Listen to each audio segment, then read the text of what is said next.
Boa noite. Nós vamos discutir o conceito de amostragem. É um tópico bastante importante e corresponde ao capítulo 7 no nosso livro-texto. Basicamente, a amostragem é muito utilizada como parte da conversão de analógico para digital, ou conversão AD, porque essa conversão AD ela pode ser interpretada como composta por duas etapas. A primeira delas é justamente a amostragem e a segunda é a quantização. Então, se você pensar que na conversão analógico-digital você tem um sinal que é analógico e é um número real que representa a sua abscissa, e a ordenada também é um número real. Basicamente, para converter para digital, onde essas duas, abscissa e ordenada, precisam ser discretas, você tem então na amostragem o processo que discretiza a abscissa, ou seja, tipicamente a abscissa denota tempo, então a amostragem é a discretização do eixo do tempo, e a quantização, que não vai ser discutida agora, ela discretiza a amplitude do sinal, que normalmente é a ordenada da nossa função. E aí você, depois de passar pela amostragem e quantização, você tem então um sinal digital.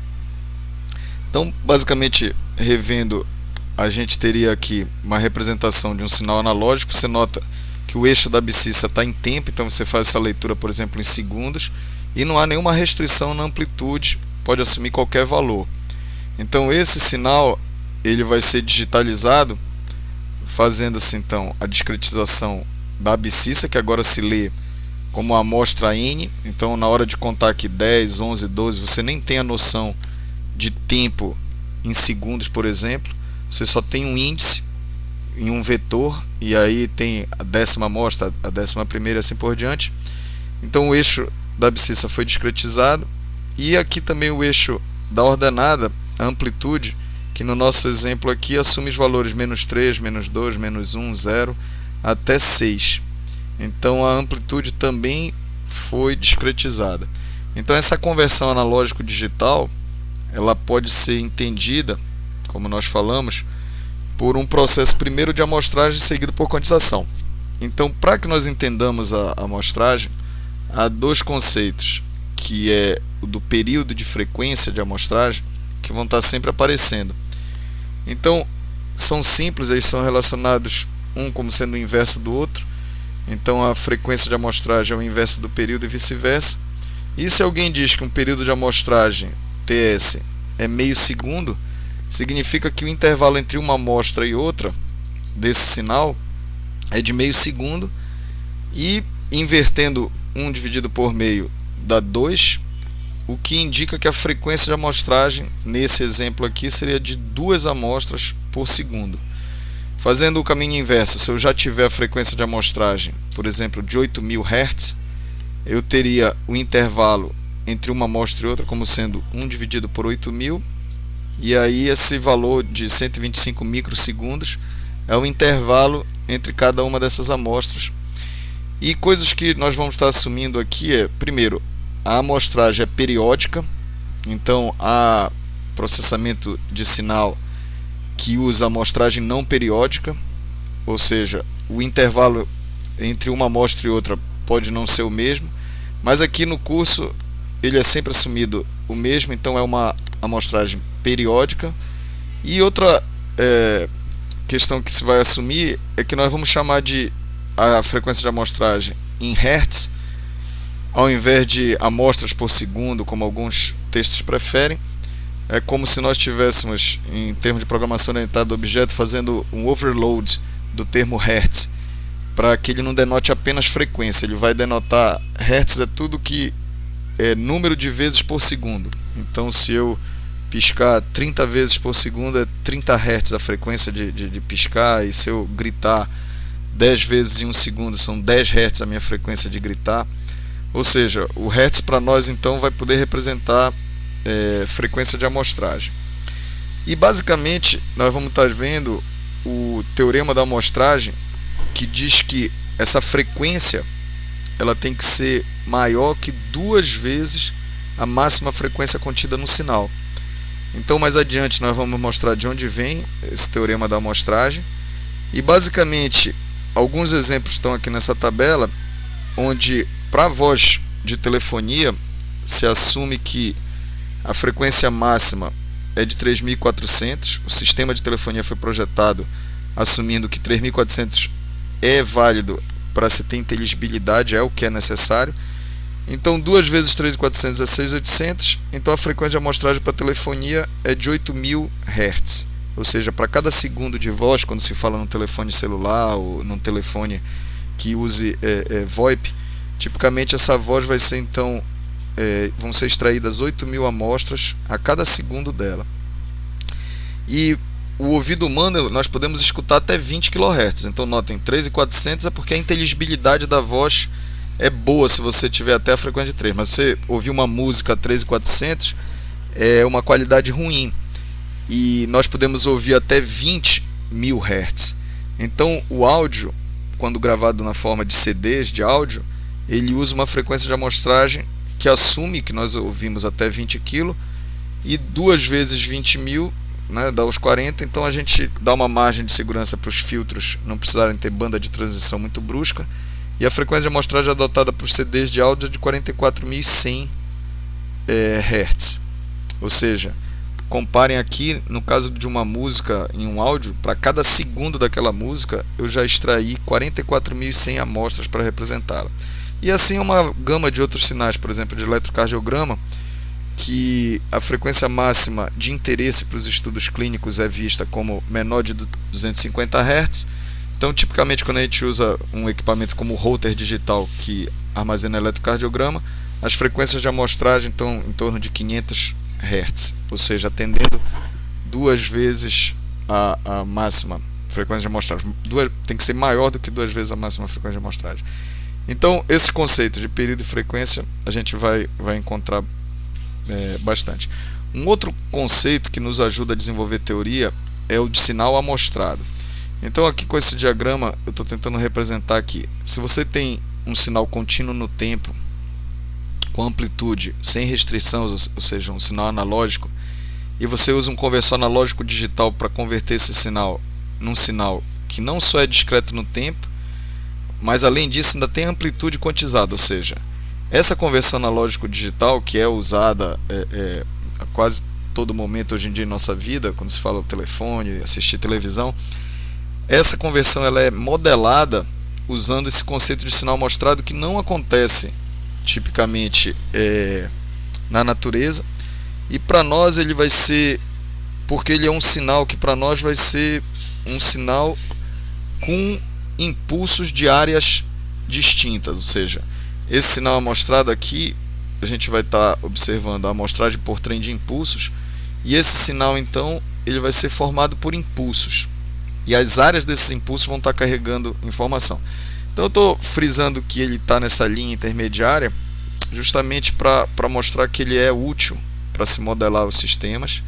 Você tipicamente, quando observa a eletrônica de um conversor analógico digital, você não tem um sinal amostrado no sentido de que um impulso não é realizável. Então você não enxerga isso daqui em um osciloscópio, por exemplo, mas é muito útil para se desenvolver o modelo matemático. Então, dando um exemplo do sinal amostrado, lembrem daquele sinal analógico aqui, o pontilhado está realmente tentando reconstruir esse sinal analógico. Eu vou voltar aqui alguns slides. Esse que era o nosso sinal analógico. Para ele ser convertido para digital, a gente vai modelar isso matematicamente com uma multiplicação por um trem de impulsos. E o resultado dessa multiplicação é de que as áreas dos impulsos que antes eram 1, agora as áreas vão ser indicadas pela amplitude que o sinal que está sendo amostrado tinha. Então a gente faz essa representação. Não esqueçam que todas as amplitudes dos impulsos são infinitas ou menos infinito, mas aqui a gente está colocando a altura só para fim de representação gráfica, mas as áreas então vão acompanhar a amplitude do sinal. E aqui é um exemplo então de um sinal amostrado, né, por um trem de impulsos. E como nós falamos, a gente pode fazer isso um modelo matemático muito útil. E como não é realizável na prática, a gente não consegue fazer um impulso de duração zero, por exemplo, e amplitude infinita, na prática a gente acaba usando muitas vezes trem de pulsos, e o livro-texto também discute esse conceito de amostragem por trem de pulsos, ao invés de impulso. Mas vamos nos concentrar inicialmente em usar impulsos. e falar das conversões contínuo para discreto no tempo e discreto no tempo para contínuo no tempo. Ou seja, a primeira coisa a ser alertada é que essas não são as conversões analógico-digital e digital-analógico, são distintas. Elas são menos famosas porque são conversões mais úteis para estudos teóricos. Você não vai comprar um chip que faça essa conversão, porque é uma conversão muito mais útil nos modelos matemáticos. Ambas são mais úteis nesses modelos. Então não se encontra chip AD e chip DA sim, mas não um chip CD ou chip DC. Pois bem, mas vamos então exemplificar uma dessas conversões, que é a de contínuo para discreto, no âmbito de uma conversão analógico-digital, ou seja, a conversão analógico-digital usa essa conversão de contínuo para discreto. Só para que nós entendamos, a gente começa com esse sinal analógico, sampling aqui é a minha amostragem. Então basicamente aqui eu estou entendendo que eu estou multiplicando por um trem de impulsos. Esse então é o nosso sinal amostrado, esse S aqui de sampled, e aí ele tem essa característica de ser um trem de impulsos com as áreas dependentes das amplitudes do x de t. Então a informação que estava no x de t passa a ser carregada aqui. E essa conversão, que é o nosso objetivo de estudo agora, o que ela faz é converter desse tipo de sinal, que ainda tem a abscissa dada em tempo, para um outro tipo, onde a abscissa é simplesmente um número adimensional que conta a amostra ou o índice dela. Então essa conversão contínua para discreto basicamente faz a transformação desse sinal amostrado nesse sinal discreto no tempo. Então ela extrai a informação do período de amostragem, aqui não está mais sendo representado explicitamente, e o que era um impulso no tempo contínuo passa a ser simplesmente a amplitude do sinal discreto. Não tenho mais essa questão de ter amplitudes infinitas como há aqui no caso do sinal amostrado. Pois bem, então para completar, esse é o objeto do nosso estudo agora, nesse capítulo, a conversão CD. Como eu falei, a gente não vai falar de quantização, mas só para que vocês entendam a conversão analógico-digital completa de acordo com esse modelo, ainda tem mais um bloco aqui de quantização, que pegaria as amplitudes do sinal discreto no tempo e quantizaria dependendo do número de bits aqui do quantizador. Por exemplo, um quantizador de 2 bits teria 2 elevado à terceira, 8 níveis possíveis. Então todos os valores aqui desse sinal teriam que estar com a amplitude sendo uma dessas 8 possíveis amplitudes. Então essa é a conversão contínuo discreto, que pode ser útil para a gente modelar a conversão analógico-digital. E dando um exemplo dela com mais calma, aqui é basicamente a repetição do bloco anterior. Vamos resgatar um exemplo mais simples, onde eu tenho o período de amostragem de 0,2 segundos. Então aqui eu começando em 0 tenho até 0,2, o próximo impulso aqui está em 0,4, 0,6 e assim por diante. Então vocês notem, esse é um sinal que ainda é, no caso da abscissa dele, ele ainda tem o tempo registrado em segundos. Após se fazer essa conversão contínua para discreto, eu tenho agora a extração. Olha, o que era o tempo t igual a 0 passa a ser a amostra n igual a 0. O tempo t igual a ts, que é o período de amostragem de 0,2, passa a ser 1. O 2 vezes o período de amostragem, que seria o 0,4, passa a ser 2, e assim por diante. E as áreas desses impulsos passam agora a denotar as amplitudes desse sinal discreto no tempo. Fazendo agora a análise do processo de conversão digital para analógico, eu observo que é útil o bloco de conversão DC, de discreto no tempo para contínuo no tempo, certo? Aqui para a gente também, de forma similar à conversão AD, enxergar todo o processo de conversão DA, depois de ter a conversão DC, eu ainda preciso passar por um filtro, normalmente é denotado como filtro de reconstrução, que é esse bloco aqui, que vai pegar o meu sinal. Notem, esse S aqui é de amostrado, ou seja, ele é um trem de impulsos, e as áreas deles seguem os valores que aquele sinal digital tinha. As amplitudes aqui são mapeadas para as áreas desses impulsos. Então normalmente essa notação não é usada, ela está, digamos assim, talvez abusiva, e normalmente se esquece que essa amplitude aqui é quantizada, ou seja, se omite esse Qzinho aqui. Mas o fato é, esse bloco então tem a função de pegar esses valores de impulsos de áreas e reconstruir um sinal contínuo no tempo. E aqui tem uma discussão se esse sinal seria um sinal analógico ou digital, mas deixa eu postergar essa discussão. Vamos primeiro falar que essa reconstrução ela pode ser feita com filtro ideal. Esses são filtros, por exemplo, o filtro passa-baixa ideal, ele tem uma banda de transição 0. E aqui eu vou dar um exemplo de algo não ideal, que é mais próximo de um sistema eletrônico simples, que é o retentor de ordem 0, que é mais simples de entender. Então bora observar aqui que você começa com sinal digital, aqui está representado com N na abscissa e as amplitudes assumindo apenas um número dentro do conjunto possíveis de amplitude. Eu faço essa conversão de discreto no tempo para contínuo. Aqui infelizmente eu não estou mostrando, mas eu teria um trem de impulsos, né, com as áreas sendo dadas pelas amplitudes que havia aqui. E aqui o gráfico é para mostrar essa função do retentor de ordem 0, que é, se você está com essa amplitude aqui, ele segura essa amplitude e mantém esse valor constante até vir a próxima amplitude. Então vem agora, mantém. Então você vai ver formar esses degraus aqui.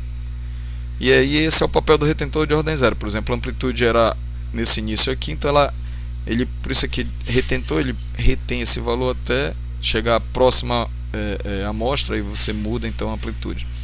E essa reconstrução então, vocês notem que ela não é muito bonita e é distinta daquela que seria dada por um filtro ideal. A do filtro ideal ficaria mais suave, não teria essas transições bruscas.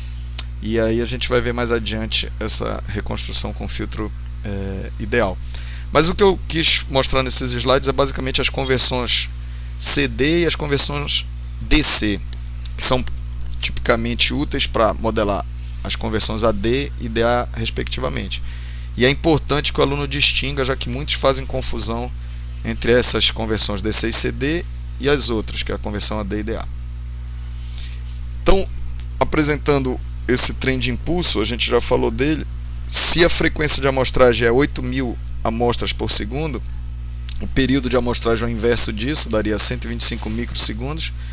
Então, se eu quero amostrar um sinal, um dos modelos possíveis para estudar isso matematicamente é multiplicar o sinal por esse trem de impulsos, cujas áreas dos impulsos todas são 1, e o intervalo aqui é dado pelo período de amostragem. Então, cada intervalo aqui nesse exemplo seria de 125 microsegundos.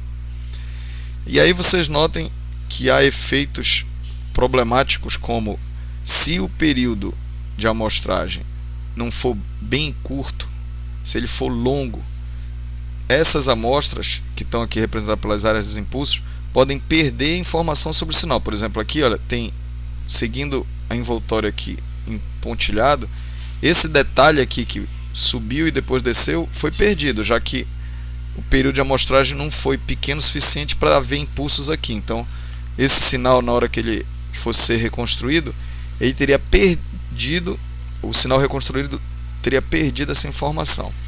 Então é isso que o teorema da amostragem se propõe a garantir não acontecer. Se você obedecer o teorema da amostragem, que diz que a frequência de amostragem tem que ser maior que 2 vezes a máxima frequência do sinal, isso daqui não aconteceria. Então esse é um exemplo onde o teorema da amostragem não foi atendido.